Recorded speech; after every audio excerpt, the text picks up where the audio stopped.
Hello student, welcome to our coaching classes.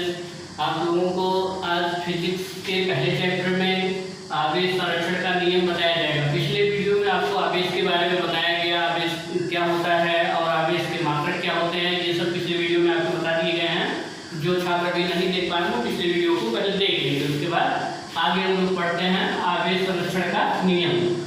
किसी विलगित निकाय में कुल आवेश नियत रहता है, अर्थात आवेश न तो उत्पन्न किया जा सकता है और न ही नष्ट किया जा सकता है। यह केवल एक वस्तु से दूसरी वस्तु में स्थानांतरित किया जाता है। देखिए, जैसे हम आवेश संरक्षण के नियम में ऊर्जा संरक्षण का नियम हम लोगों ने पढ़ा था, उसमें होता यह था कि ऊर्जा न तो उत्पन्न की जा सकती है और न ही नष्ट की जा सकती है, बल्कि एक रूप से दूसरे रूप में रूपांतरित होती है। ठीक उसी प्रकार से आवेश के लिए भी बताया गया, आवेश भी न तो उत्पन्न होगा न तो नष्ट होगा, बल्कि यह एक रूप से दूसरे रूप में रूपांतरित होता है। जैसे पिछले वीडियो में दिखाया गया कि उसमें जब हम घर्षण कराते हैं तो पहली वस्तु से आवेश दूसरी वस्तु में और दूसरी से पहली वस्तु में आते हैं। ऐसा नहीं कि कोई हम नया उत्पन्न करते हैं, ऐसा कुछ नहीं होता, बल्कि एक स्थान एक रूप से दूसरे रूप में परिवर्तित, एक वस्तु से दूसरी वस्तु में स्थानांतरित होते हैं। अब इसके बाद हम पढ़ेंगे कूलाम का नियम।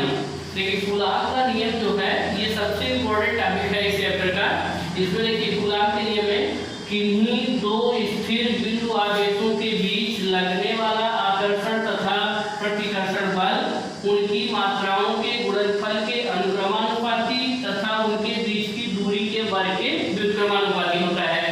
तो ये आपका कूलाम के नियम का स्टेटमेंट है और इसे आपको याद रखना है। और एक बार हम फिर से रिपीट कर देते हैं ताकि आपको अच्छे से याद हो जाए। किन्हीं दो स्थिर बिंदु आवेशों के बीच लगने वाला आकर्षण तथा प्रतिकर्षण बल उनकी मात्राओं के गुणनफल के अनुक्रमानुपाती तथा उनके बीच की दूरी के वर्ग के व्युत्क्रमानुपाती होता है। अर्थात इसे हम इस रूप में भी लिख सकते हैं। देखिए, यह समानुपाती Q1 Q2 और यह व्युत्क्रमानुपाती 1/r²। और इसको देखिए, दोनों को जब एक साथ कंबाइन करेंगे तो ये लिखा जाएगा यह समानुपाती Q1 Q2/r²। तो ये आपका कूलाम का स्टेटमेंट है जो कि आपको बार बार परीक्षा में ये इस प्रकार से पूछा भी जाता है। इसका हम लोग देखेंगे डेरिवेशन, कैसे इसको हम प्राप्त करते हैं, या इसके जो समानुपातिक नियतांक है इसको कैसे हम हटाएंगे, तो देखते हैं। हाँ, तो दोस्तों हम लोग इसका प्रमाण देखते हैं कूलाम के नियम का। तो इसमें सबसे पहले हम लोगों को मान लेना है कि माना कोई दो स्थिर बिंदु आवेश है Q1 Q2 के रूप में, एक आपका ये Q1 है और दूसरा r दूरी पर Q2 है। ये आपके दो स्थिर बिंदु आवेश हैं और इनके बीच की दूरी स्मॉल r, ये स्मॉल r डिस्टेंस है इन दोनों के बीच की। अब इसमें देखिए, दोनों को प्लस दिखाया जा रहा है, प्लस और माइनस दोनों हो सकते हैं, दोनों माइनस भी हो सकते हैं और एक प्लस एक माइनस भी हो सकता है। तो इसमें आकर्षण और प्रतिकर्षण दोनों की बात की गई है। तो अगर हम दोनों को प्लस दिखा रहे हैं इसका मतलब इसमें प्रतिकर्षण बल होगा। तो अब हम सबसे पहले मान लिए हैं कि हमारे पास दो स्थिर बिंदु आवेश हैं Q1 व Q2। तो कूलाम के अनुसार हम इसी को अभी भी लिखे थे, यह समानुपाते Q1 Q2 या व्युत्क्रमानुपात में r²। तो ये दोनों को एक साथ कनेक्ट किया गया था, तो यह समानुपाते Q1 Q2/r², ये दोनों एक साथ लिखे गए। अब इसी समानुपात की साइन को हमें हटाना है। जब इसको हम हटाएंगे तो लिख लेंगे यह K Q1 Q2/r²। अब आप जानते हैं जहां आपका K जो है ये एक समानुपाती नियतांक है, K यहां लिख लेंगे, K एक नियतांक है, एक नियतांक है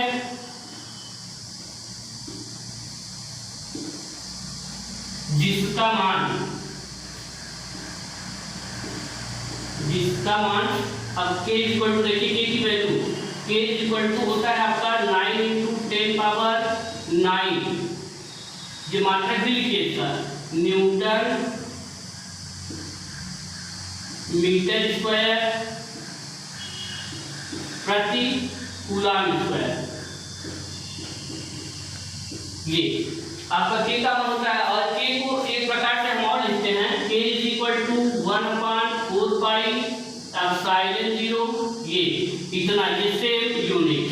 अब ये इक्वल टू इतना भी होता है, कहीं कहीं आपको प्रयोग में दिखाया जाता है कि ये f इज इक्वल टू ऐसे लिखा जाता है 1/4 पाई एप्सिलॉन 0 Q1 Q2 अपान में r²। तो इसमें कंफ्यूज मत होइएगा, अगर कहीं ये दिखाया गया है तो कहीं इतना लिखा गया है, ये दोनों आपके इक्वल होते हैं। अब यहाँ से ये जो एप्सिलॉन 0 लिखा गया है, ये निर्वात की गतिशीलता होती है। निर्वात का मतलब है कि जहाँ हवा और पानी कोई दूसरा माध्यम ना हो, केवल निर्वात।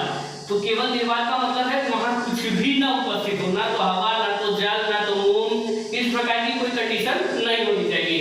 तो ये निर्वात की गतिशीलता होती है, और इसकी जो वैल्यू होती है एप्सिलॉन 0 का मान होता है 8.85 इंटू 10⁻⁻12 ये कूलम स्क्वायर प्रति न्यूटन मीटर स्क्वायर, ये इसकी वैल्यू होती है एप्सिलॉन 0 की। ये आगे के न्यूमेरिकल में इसका उपयोग किया जाएगा और ये के की भी वैल्यू उपयोग की जाएगी। अब इसमें जैसे हमें एप्सिलॉन 0 की वैल्यू अगर फाइंड करनी हो अलग से, हम इसको कैसे निकालते हैं, तो इसी को इससे कंपेयर कर देना है, कंपेयर करके सॉल्व कर लेना है। तो हम इसको इसकी वैल्यू रख देते हैं और आप मान सॉल्व कर लेंगे, या तो फिर हम सॉल्व कर ही ले रहे हैं। देखिए अब अभी आपको दिखाया गया 1/4 pi epsilon 0 is equal to 9 into 10⁻9। अब हमें एप्सिलॉन 0 की वैल्यू निकालनी है, तो मीन्स इसका मल्टीप्लाई यहाँ और ये दोनों यहाँ, तो हम लिख सकते हैं this implies epsilon 0 is equal to 1/4 pi into 9 into 10⁻9।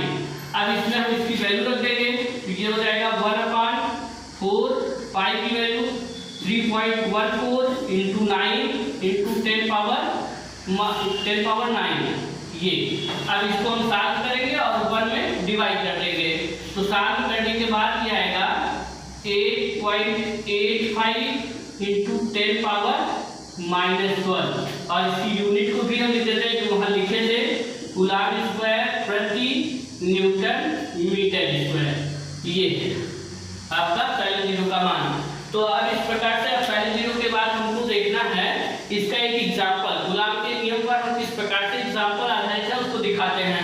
हाँ तो दोस्तों हम लोग कूलम के नियम पर आधारित एग्जांपल देखेंगे, जिसमें आपका एक एग्जांपल दिया गया है कि इन्हीं दो गोलों पर आवेश 2 × 10⁻7 कूलम और 3 × 10⁻7 कूलम जो एक दूसरे से 30 सेंटीमीटर की दूरी पर स्थित है, इनके बीच लगने वाला वैद्युत बल की गणना करो।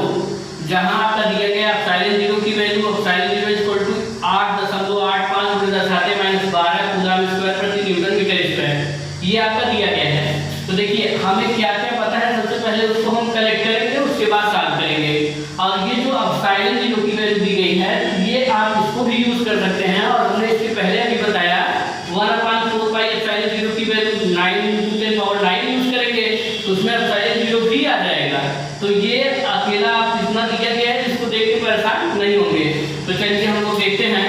देखिए आवेश पहले कितना दिया गया है, Q1 की वैल्यू कितनी दी गई है, Q1 is equal to 2 into 10⁻7 coulomb, और फिर Q2 की वैल्यू 3 इंटू 10⁻7 कूलम, और फिर देखिए दूरी एक दूसरे से 30 सेंटीमीटर। अब ये मूल मात्रक कूलम जो हम मूल मात्रक के लिखा गया है, इसको हम भी मूल मात्रक माने सेंटीमीटर को मीटर में कन्वर्ट कर लेंगे। तो ये r इज इक्वल टू दिया गया है 30 सेंटीमीटर, तो इसको हम मीटर में कन्वर्ट करेंगे, तो ये इसको हम लिख सकते हैं 100 से डिवाइड करेंगे तो हो जाएगा 0.3 मीटर इतना। ये हो गया। अब हम कूलम के नियम के आधार पर इसको सॉल्व करेंगे। देखिए हम जानते क्या हैं, कूलम के नियम से F इक्वल टू क्या लिखते हैं 1/4 पाई एप्सिलॉन 0 और ये Q1 Q2 अपान में r²। तो वैल्यू रख के सॉल्व करते हैं। देखिए हमने इसकी पूरी वैल्यू 1/4 पाई एप्सिलॉन 0 पूरी वैल्यू बताया कि ये 9 इंटू 10⁻9 होता है। अब अलग से अगर आप एप्सिलॉन 0 की वैल्यू रखेंगे तो फिर से आपको 4 पाई भी रखना होगा, टोटल सॉल्व करना होगा, कैलकुलेशन बढ़ जाएगा, इसलिए हम लोग डायरेक्ट इसका यूज करते हैं। अब इंटू Q1 की वैल्यू है आपका 2 इंटू 10⁻7, फिर इंटू 3 इंटू 10⁻7 11 और अपार्टमेंट आर स्क्वायर की वैल्यू आपको 0.3, तो ये 0.3 इंटू 0.3 क्योंकि आर स्क्वायर है इसलिए इसको 2 बार लिखा गया है। अब इसको हम सॉल्व करते हैं। देखिए यहाँ ये आपका 9 और ये 3 ये 2, तो यहाँ कितना होगा 9 दूनी 18 3 54, ये हो जाएगा 54 मल्टीप्लाई करेंगे। देखिए अब इस माइनस वाले को माइनस के साथ ऐड कर लेंगे, ये -7 14 और 14 में से 9 घटा लेंगे, तो 14 में से 9 घटाएंगे कितना होगा 10 की घात -5 और अपार्टमेंट इसका मल्टीप्लाई कर लें तो ये हो जाएगा 0.09। अब इसको हम सॉल्व करते हैं।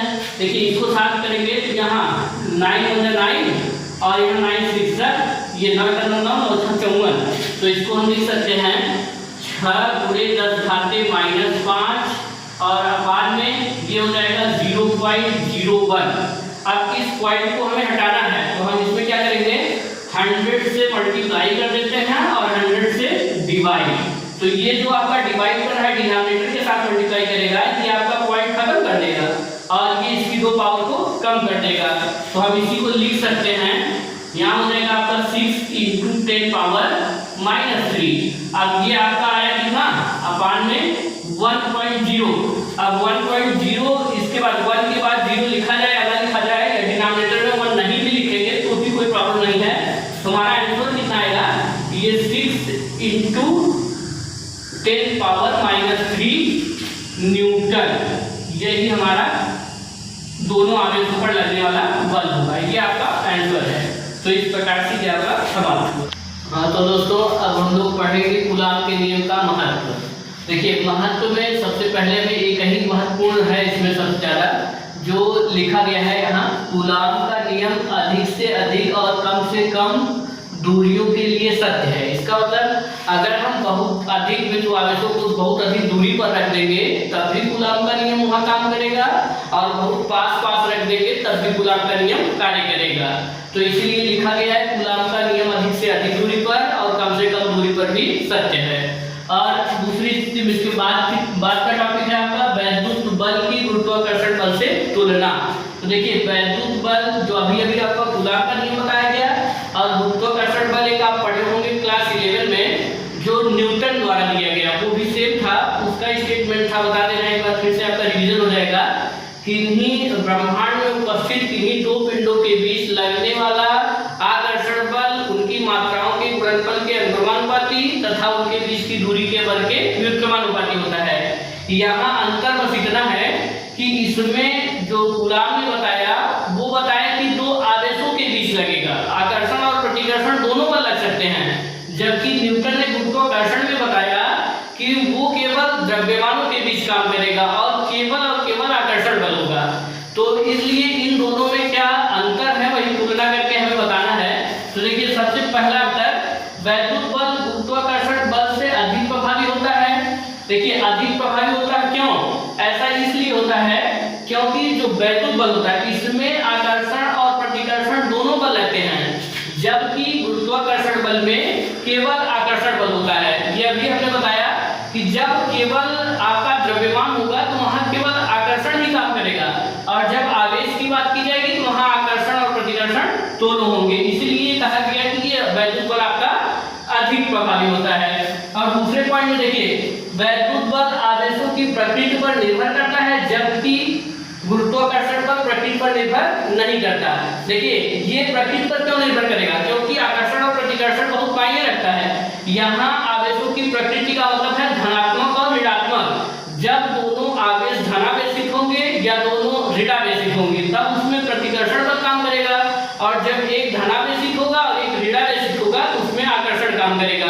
तो इसीलिए ये प्रकृति पर निर्भर करते हैं। और जबकि गुरुत्वाकर्षण बल में इसमें प्रकृति की कोई आवश्यकता नहीं होती, चाहे हम द्रव्यमान को यहाँ रखें या कहीं ग्राउंड में फेंक दें या कहीं भी चले जाएं, तो द्रव्यमान हमेशा एक जैसे ही काम करेंगे। तो अब देखिए नोट में लिखा गया है, तो इसमें देखिए नोट में ये आपका इंपॉर्टेंट है, इसको आप याद रखेंगे, ये पूछा जाता है बीच बीच में। 2 प्रोटॉनों के बीच वैद्युत बल गुरुत्वाकर्षण बल का 10⁻36 गुना होता है। जब 2 प्रोटॉन लिए जाएंगे उनके बीच वैद्युत बल निकाला जाएगा और उनके बीच गुरुत्वाकर्षण बल निकाला जाएगा। दोनों के बीच का जो अंतर होगा वो जो वैद्युत बल होगा उसमें जो वैद्युत 36 गुना बड़ा होगा। और जब इलेक्ट्रॉन की बात करेंगे, दो इलेक्ट्रॉनों के बीच वैद्युत बल गुरुत्वाकर्षण बल का 10⁻43 गुना बड़ा होता है।